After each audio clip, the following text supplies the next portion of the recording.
Janúncio, você como cidadão, ao seu ver, Cidadão hoje tem futuro não, Jacques. a sua visão assim, quais foram as fraquezas de Bolsonaro?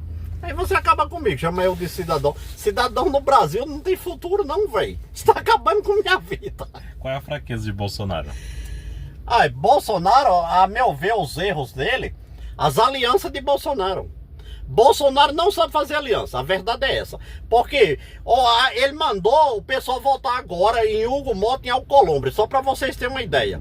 Um cara experiente não mandou fazer isso. Então, em matéria das alianças, pessoas que ele colocar nos cargos, se ajuntar na política com as pessoas, Bolsonaro não sabe nada. Ele é um político que, infelizmente, ele fez um bom governo, tudo, mas se tratando de estratégia de aliança, pra mim ver, ele sempre errou. As estratégias de Bolsonaro parece que era Lula que recomendava.